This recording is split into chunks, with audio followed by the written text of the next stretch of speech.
As we're continuing our pre-trip, you want to check your right side as well, checking some of the same things.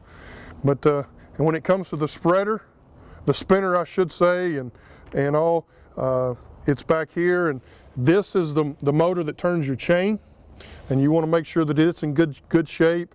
You want to check these hoses to make sure there's no obvious signs of leaks or wear. There's no puddling. You got the different set. Here again, they go one way on your truck. You want to check those as well. And this is your spinner. The moving part is on the bottom. You have directional fins here that you can adjust to control how far out you're throwing your salt. You want to check and make sure they're spring loaded. Check and make sure they're working properly. You can see it takes a little effort to move them, but those here again control the cone size, how far out you're throwing your salt.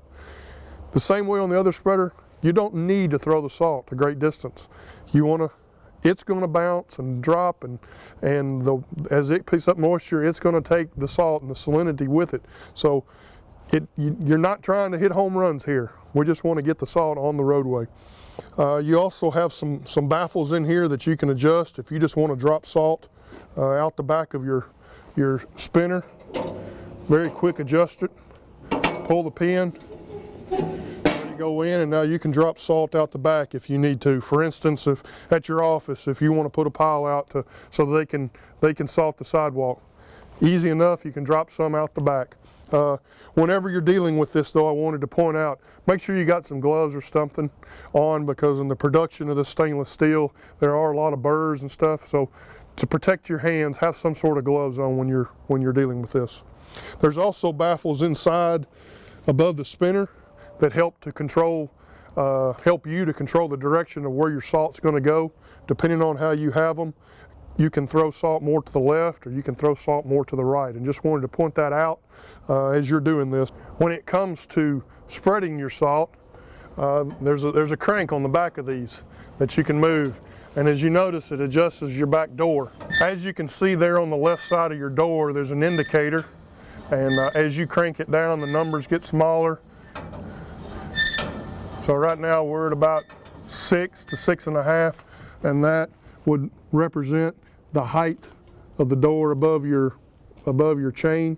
So you got a 6-inch opening there where you're bringing salt out the back. So just another little feature they put on there to help show your salt. This would be more in a position right now to unload. You're at the end of the day, you're done. You open this up, turn your spreader on, and you can empty what's left of your salt and then push it back up into your salt shed. It's important to keep this grease as well. As you noticed, there's an extra grease fitting up there to grease, and you see it's coming out, so there's adequate grease in there. But you also see the other tube up there, and it's the same fashion as what was up front. That tube comes around right here, and the manufacturers of this have put 3 alamites on the back, and you can grease all your moving parts very conveniently right here. So there's very important to keep these greased. And one final thing before we get into loading and unloading the spreader into the truck is we just want to talk about keeping it clean and lubed. At the end of the day, when you're done, after you've unloaded all your salt out, it's very important to wash this down and clean it up good. After you've washed it, there's a couple of things that we're suggesting, that the manufacturer is suggesting. One is the NutriWash, or some similar product, but NutriWash is available through a statewide contract. Your offices and garages should have it, and you spray that on all your equipment, your truck, your spreader, your plow, whatever you want to do it. And after you've washed it, and that helps to get the salt off of it. It neutralizes the salt. We're talking about the acidic base pH levels here, so we're wanting to get it neutral, more towards 7, which is water, and so that salt doesn't stay on there and further corrode your equipment. And the last thing you should be doing, which it's not very apparent on this one, is another product called Lubriseal, and it's a very viscous oil-like substance. It's black in color, and you can coat the chain, you can coat all your moving parts, and if this is done correctly, the back of this thing and your chain should look black. But you want to do those things after every usage. And when you know you're not going to be using it for maybe a couple weeks, wash that thing and coat it, and make sure it's good and greased, and it should last you a long time.